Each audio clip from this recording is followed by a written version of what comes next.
നമസ്കാരം. ഞാൻ ശാക്തേയ ഉപാസകൻ.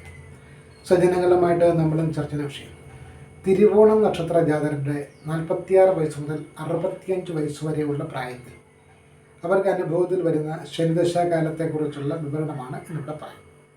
ഇതൊരു ഏകദേശ കണക്കാണ്. കാരണം തിരുവോണം നക്ഷത്ര ജാതകർ ജനിക്കുന്ന ചന്ദ്രദശയിലാണ്. ചന്ദ്രദശയുടെ പരമാവധി കാല ദൈർഘ്യം എന്ന് പറയുന്നത് 10 വർഷമാണ്. ഓരോ തിരുവോണ നക്ഷത്രജാതകരും ഓരോ സമയങ്ങളിലാണ് ജനിക്കുന്നതുള്ളത് കൊണ്ട് തന്നെ ജനന സമയത്തെ ആശ്രയിച്ച് ചന്ദ്രൻ ചിലപ്പം 1 വർഷം കിട്ടും, 2 വർഷം കിട്ടും, 5 വർഷം കിട്ടും, 7 വർഷം കിട്ടും, ചിലപ്പം 10 ദിവസമേ കിട്ടത്തുള്ളൂ. ഇങ്ങനെയുള്ള വ്യത്യാസം വരും. ഈ വ്യത്യാസം വരുന്നതുകൊണ്ട് പ്രാരംഭദശയെ ചന്ദ്രദശയെ നമ്മൾ 5 വയസ്സ് വരെ എന്നൊരു ഏകദേശ കണക്കിൽ ഇവിടെ ക്രമപ്പെടുത്തുകയാണ്. അങ്ങനെ നോക്കിയാൽ ജനന ദിവസം മുതൽ 5 വയസ്സ് വരെ തിരുവോണ നക്ഷത്രക്കാർക്ക് ചന്ദ്രദശാകാലമാണ്. 5 വയസ്സ് മുതൽ 12 വയസ്സ് വരെ ചൊവ്വാദശാകാലവും, 12 വയസ്സ് മുതൽ 30 വയസ്സ് വരെ രാഹുൽ ദശാകാലവും, 30 വയസ്സ് മുതൽ 46 വയസ്സ് വരെ വ്യാഴദശാകാലവും, 46 വയസ്സ് മുതൽ 65 വയസ്സ് വരെ ശനിദശാകാലവുമാണ്. ഈ ശനിദശാകാലത്തെ ഫലങ്ങൾ ഗുണമോ ദോഷമോ എന്ന് ചോദിച്ചാൽ ഓരോ തിരുവോണ നക്ഷത്രജാതൻ്റെയും ജാതകമനുസരിച്ച് ജാതകത്തിൽ ശനി ശുഭനായിട്ട് നിൽക്കുന്നുവോ അശുഭനായിട്ട് നിൽക്കുന്നുവോ എന്നതിനെ ആശ്രയിച്ചായിരിക്കും ഗുണദോഷ ഫലങ്ങൾ വരിക. അതിൽ ശുഭനായിട്ട് നിൽക്കുന്ന ശനിയാണെങ്കിൽ എന്തൊക്കെ ഫലങ്ങളാണ് വരാനിടയുള്ളതെന്ന് ചോദിച്ചാൽ, ശനിദശാകാലത്തിൽ ശുഭനായിട്ടുള്ള ശനിയാണെങ്കിൽ ഏതെങ്കിലും തരത്തിലുള്ള അധികാരപ്രാപ്തി ഉണ്ടാകും. അത് നഗരപിതാക്കന്മാരാവുക, പഞ്ചായത്തിൻ്റെ ഭരണസമിതിയിലേക്ക് പോവുക, സർക്കാരിൻ്റെ ഏതെങ്കിലും ഒരു ബോഡിയുമായിട്ട് ബന്ധപ്പെട്ട് അധികാരം ലഭിക്കുക, അതല്ലെങ്കിൽ ഉദ്യോഗസ്ഥരാണെങ്കിൽ അവർക്ക് കൂടുതൽ വിപുലമായ അധികാരങ്ങളുള്ള മേഖലകളിലേക്ക് ഒരു സ്ഥാനക്കയറ്റം ലഭിക്കുക. ഇങ്ങനെയൊക്കെ തൊഴിൽപരമായിട്ട് അല്ലെങ്കിൽ പ്രാമാണികത്വം വർദ്ധിപ്പിക്കുന്ന തരത്തിൽ അന്തസ്സും അഭിജാത്യവും യശസ്സും വർദ്ധിക്കുന്ന തരത്തിലേക്കുള്ളൊരു കർമ്മമേഖല ലഭ്യമാകുന്നതാണ്. അതോടൊപ്പം തന്നെ വിദേശത്ത് ജോലിക്ക് പോകാൻ ആഗ്രഹിക്കുന്നവർക്ക് അത്തരം കാര്യങ്ങൾ നടക്കും.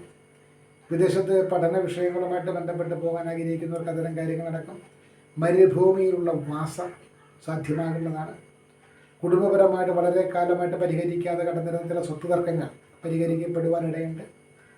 അതുപോലെ തന്നെ ആരോഗ്യ സംബന്ധമായിട്ടുണ്ടായിരുന്ന ആശങ്കകൾ ദൂരീകരിക്കാൻ സാധിക്കുന്നതാണ്. അനവസരത്തിലുള്ളതും ഒട്ടും ചേർച്ചയില്ലാത്തതുമായ ചില പ്രണയബന്ധങ്ങൾ ഉണ്ടാകും. അതിൽ പ്രധാനമായിട്ടും പറയേണ്ടത് തന്നേക്കാൾ കൂടുതൽ പ്രായം കുറഞ്ഞതോ പ്രായം കൂടിയതോ ആയിട്ടുള്ളവരുമായിട്ടുള്ള ബന്ധം, അല്ലെങ്കിൽ പങ്കാളിത്ത ബിസിനസ് പോലെയുള്ള കാര്യങ്ങളൊക്കെ വരാം. ഭിന്ന മത ജാതി വിഭാഗത്തിൽപ്പെടുന്നവരുമായിട്ടുള്ള സൗഹൃദങ്ങളും ബന്ധങ്ങളും വീഴ്ചകളും ഒക്കെ സംഭവിക്കാം. അതുപോലെ തന്നെ യാത്രകൾ ഫലവത്തായി തീരും. മറ്റുള്ളവരുടെ ഉത്തരവാദിത്വങ്ങൾ കൂടെ ഏറ്റെടുത്തുകൊണ്ട് അവ വളരെ പ്രശംസനീയമാം വിധം നിർവഹിക്കുവാൻ പറ്റുന്ന തരത്തിലുള്ള സാമ്പത്തിക ഭദ്രത ഈ കാലഘട്ടത്തിൽ പ്രതീക്ഷിക്കാം. അതിലെടുത്ത് പറയേണ്ടത് ഖനന മേഖലയുമായിട്ട് ബന്ധപ്പെടുന്നവർ, പാറ മേഖലയുമായിട്ട് ബന്ധപ്പെടുന്നവർ, അങ്ങനെയുള്ളവർക്കൊക്കെ ഏറ്റവും കൂടുതൽ ലാഭങ്ങൾ ഉണ്ടാക്കിയെടുക്കാൻ സാധിക്കും. തുകൽ ഉൽപ്പന്നങ്ങൾ കയറ്റുമതി ചെയ്യുന്നവർ, ആടിൻ്റെ രോമം, കമ്പിളി അതുപോലുള്ള കച്ചവടമൊക്കെ ചെയ്യുന്നവർക്ക് ഏറ്റവും കൂടുതൽ ലാഭമുള്ള ഉണ്ടാക്കാൻ പറ്റുന്ന കാര്യങ്ങളാണ്. ശനിദശാകാലത്ത് ഒരു ദിവസമെങ്കിലും ഈ ശനിദശ അനുഭവിക്കുന്നവർ കമ്പിളി വസ്ത്രം ഉപയോഗിക്കേണ്ടി വരും.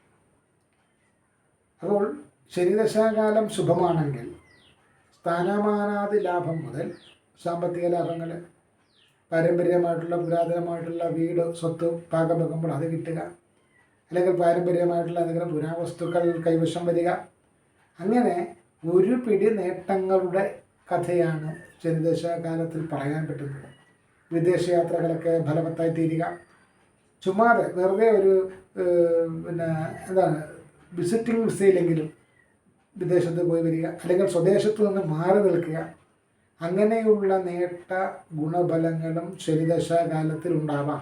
നല്ല ശനിയാണെങ്കിൽ, ജാതകത്തിൽ ശുഭസ്ഥാനത്തുള്ള ശനിയാണ്, കടബാധ്യത ഉണ്ടാവുകയില്ല, രോഗഭയം ഉണ്ടാവുകയില്ല, സൽപുത്രന്മാരെ കൊണ്ടൊക്കെ ആത്മാഭിമാനം ഉണ്ടാകും, കുടുംബ പാരമ്പര്യമൊക്കെ ആയിട്ടൊക്കെ ബന്ധപ്പെട്ടൊക്കെ അഭിമാനം ഉണ്ടാകുന്ന നിമിഷങ്ങളിലൂടെ കടന്നു പോകാൻ പറ്റും.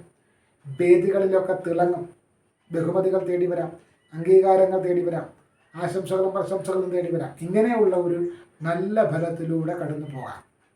ഇനി ശനി പ്രതികൂലനാണെങ്കിലോ, പ്രതികൂലനാണെങ്കിൽ പ്രധാനമായിട്ടും വരുന്ന പ്രവാസമാണ്. വീട് വിട്ട് നിൽക്കേണ്ടി വരും. കടബാധ്യത കൊണ്ടോ മറ്റെന്തെങ്കിലും പ്രശ്നങ്ങൾ കൊണ്ടോ വീട് വിട്ട് നിൽക്കേണ്ടി വരും. വിദേശത്ത് പോയാൽ പോലെ ഈ പറയുന്നത് പോലുള്ള വലിയ നേട്ടങ്ങളൊന്നും ഉണ്ടാക്കിയെടുക്കാൻ സാധിക്കില്ല. മദ്യപാനാദിനകരി വിഷയങ്ങളിൽ ആകൃഷ്ടരാകാം, വിവാഹേതര ബന്ധങ്ങളിൽ ആകൃഷ്ടരാവാം. അതൊക്കെ കൊണ്ട് തിരിച്ചടിയാണ് വരുന്നത്. ആദ്യമൊക്കെ വളരെ മനോഹരമായിട്ട് തോന്നുമെങ്കിലും പോകെ പോകെ അതൊക്കെ വലിയ തലവേദനയായിട്ടും ചൂഷണം ചെയ്യപ്പെടുന്ന അവസ്ഥയിലേക്കും മാറും. അതൊന്ന്. രണ്ടാമത്തത് രോഗദുരിതങ്ങൾ, വാഹനാപകടങ്ങളിലൂടെ കാലിൻ്റെ അസ്ഥി ഒടിയുക, മുട്ടൊടിയുക തുടങ്ങിയിട്ടുള്ള വിഷയങ്ങൾ വരാം. കടബാധ്യതകൾ എത്ര കൊടുത്താലും തീരാത്ത രീതിയിൽ ചിലത് കേസും വഴക്കായിട്ട് നിൽക്കാം. ജപ്തി നടപടികൾ വരാം. അതുപോലെ തന്നെ കയ്യേറ്റ ശ്രമങ്ങൾ ഉണ്ടാവാം. കലഹം എന്ന് പറഞ്ഞാൽ തുടർച്ചയായിട്ട് കുടുംബകലഹം, വ്യക്തിപരമായിട്ട് കലഹം, കൂട്ടുകാരുമായിട്ട് കലഹം, വീട്ടുകാരുമായിട്ട് കലഹം, നാട്ടുകാരുമായിട്ട് കലഹം, ഇങ്ങനെയുള്ളൊരു കലഹമയം. ചുരുക്കത്തിൽ ബന്ധക്കാരെ സ്വന്തക്കാരെയൊക്കെ ഉപേക്ഷിച്ച് ജോലിയുടെ പേരിലെങ്കിലും ദേശം വിട്ട് താമസിക്കേണ്ടി വരുന്ന അവസ്ഥയിലേക്ക് പോകാം. ഒരുപാട് കഷ്ടപ്പെടേണ്ടി വരും. അലച്ചിൽ വർദ്ധിക്കും. എത്രയേറെ കഷ്ടപ്പെട്ടാലും കഷ്ടപ്പെടുന്നതനുസരിച്ചുള്ള പ്രതിഫലം ലഭിക്കണമെന്നില്ല. 1000 രൂപ കിട്ടേണ്ടുന്ന ഒരു ജോലി നിങ്ങൾ ചെയ്താൽ പ്രതികൂല ശനിയാണെങ്കിൽ 500 രൂപ പോലും തികച്ചു കിട്ടില്ല. അതുപോലെ തന്നെ ഇപ്പോൾ പരിചയപ്പെടുന്നവരും വർഷങ്ങളായിട്ട് പരിചയപ്പെടുന്നവരും ഒരു നിമിഷം കൊണ്ട് നമ്മളുമായിട്ട് ഇടപെട്ട് കഴിയുമ്പോൾ അവർക്ക് നമ്മളിലൊരു വിരക്തി തോന്നുക, ഒരു ബുദ്ധിമുട്ട് തോന്നുന്ന രീതിയിൽ നമ്മളുടെ പ്രകടനം വളരെ മോശമായി പോകും. അതോടൊപ്പം തന്നെ കുൽസിത മാർഗങ്ങളിലൂടെ പ്രശ്നപരിഹാരത്തിന് ശ്രമിക്കും. നേരായ മാർഗമൊന്നും ഉപയോഗിക്കാൻ തോന്നില്ല. ഏതെങ്കിലും വളഞ്ഞ വഴികൾ, അതൊരു പക്ഷേ ആരുടെയെങ്കിലും ശാപം മേടിക്കുന്നതായിരിക്കും, ആരുടെയെങ്കിലും കണ്ണീര് വീഴുന്നതായിരിക്കും, ആരുടെയെങ്കിലും പിരാക്ക് മേടിക്കുന്നതായിരിക്കും. അതിലൂടെ സഞ്ചരിച്ച് പ്രശ്നപരിഹാരത്തിന് വേണ്ടി നമ്മൾ ശ്രമിക്കും. ആ സമയത്ത് നമുക്ക് അങ്ങനെയൊക്കെ തോന്നും. അതിലൂടെ പോയാലും നമ്മൾ വീണ്ടും പ്രശ്നങ്ങളിലേക്ക് തന്നെ പോകും. മക്കളെ കൊണ്ട് സമാധാനം കിട്ടത്തില്ല. മക്കളും അച്ഛനും മക്കളും അമ്മയും മക്കളുമായിട്ട് കലഹം ഉണ്ടാകും. അതുപോലെ തന്നെ മരുമക്കളുമായിട്ടുള്ള പ്രശ്നങ്ങളുണ്ടാകും. കുടുംബത്തിലാകെ ഒരു പ്രശ്നങ്ങളും കേസും വഴക്കും കോടതിയൊക്കെ നടക്കും. ദമ്പതികളുടെ ഇടയിലും പ്രശ്നങ്ങൾ വർദ്ധിക്കും. ചുരുക്കത്തിൽ ആകെ പ്രശ്നം പ്രായം കൂടിയവരുമായിട്ടുള്ള ഇഷ്ടങ്ങൾ വരും. അതുപോലെ തന്നെ കഴുത, ഒട്ടകം തുടങ്ങിയിട്ടുള്ള ജീവികളുമായിട്ടുള്ള സംസർഗം, അല്ലെങ്കിൽ അവയുടെ തോലുൽപ്പന്നങ്ങൾ കൊണ്ടുണ്ടാക്കിയ വസ്തുക്കളുടെ ഉപയോഗം, ഇങ്ങനെയുമൊക്കെയുള്ള പ്രതികൂല ഫലങ്ങളായിരിക്കും പ്രതികൂല സ്ഥാനത്ത് നിൽക്കുന്ന ശനിയുടെ ദശാകാലത്തിൽ അനുഭവത്തിൽ വരിക. ഇത് നമ്മൾ ചുരുക്കി ഇതിനെ പറയുകയാണ്. ഇതിൻ്റെ വിശദീകരണങ്ങളും വിശദമായിട്ടുള്ള കാര്യങ്ങളൊക്കെ പുറകെ നമ്മൾ വീഡിയോ ആയിട്ട് ചെയ്യുന്നതാണ്. ഇത്രയും പറഞ്ഞ സ്ഥിതിക്ക് സ്വാഭാവികമായിട്ടൊരു ചോദ്യം വരും, ശനി പിഴച്ചാൽ എന്താണ് പരിഹാരം? ജ്യോതിഷപരമായിട്ട് പറയാവുന്ന പരിഹാരം, ശനിയാഴ്ച ദിവസം നീല നിറത്തുള്ള വസ്ത്രത്തിന് പ്രാധാന്യം കൊടുക്കുക. ശനിയാഴ്ച ദിവസം അസ്തമയ ശേഷം ശാസ്താവിൻ ക്ഷേത്രത്തിലോ മഹാദേവൻ ക്ഷേത്രത്തിലോ നീരാജനം സമർപ്പിക്കുക. ശനിയാഴ്ച പകൽ സമയങ്ങളിൽ കാക്കയ്ക്ക് എള്ളും തൈരും കലർത്തി അന്നം ദാനം ചെയ്യുക. ഇവയൊക്കെയാണ് എടുക്കാൻ പറ്റുന്ന മുൻകരുതലുകൾ അല്ലെങ്കിൽ ദോഷപരിഹാരങ്ങൾ. ശനിയാഴ്ച ദിവസം മാംസ ലഹരി പദാർത്ഥങ്ങൾ വർജിക്കുന്നതും ശനിദോഷ പരിഹാരമായിട്ട് പറയാറുണ്ട്.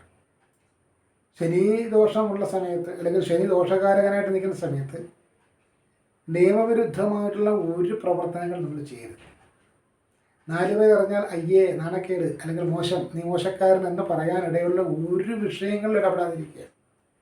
ഒരുപക്ഷെ ഇങ്ങനെയൊക്കെ നമ്മൾ സത്യസന്ധമായിട്ടും നീതിയുക്തമായിട്ടും പോകുമ്പോൾ ചിലപ്പോൾ നമുക്ക് ആഡംബരമായിട്ടൊന്നും ചെയ്യാൻ പറ്റുന്ന കാര്യത്തില്ല. ചിലപ്പോൾ കഞ്ഞിയും മുളകുടച്ചതായിരിക്കും നമുക്ക് കഴിക്കാൻ കിട്ടുക.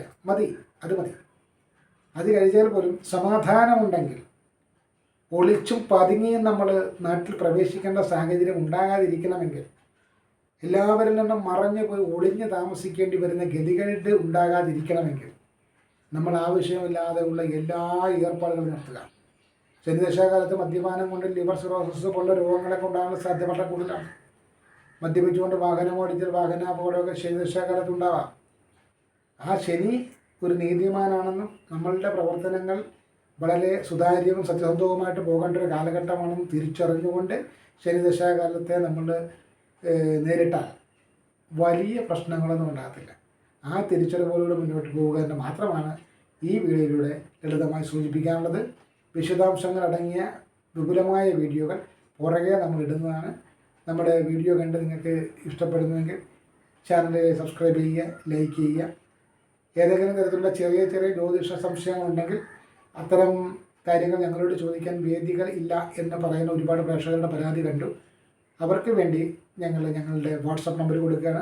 വാട്സപ്പ് നമ്പറിലേക്ക് മെസ്സേജുകൾ അയക്കാവൂ. കോളുകൾ വിളിച്ചാൽ എപ്പോഴും ഞങ്ങൾ അത് അറ്റൻഡ് ചെയ്യാൻ ഫ്രീ ആയിരിക്കണമെന്നില്ല. മെസ്സേജുകൾ അയച്ചാൽ സമയം പോലെ നോക്കി അതിന് മറുപടി ഇടാം.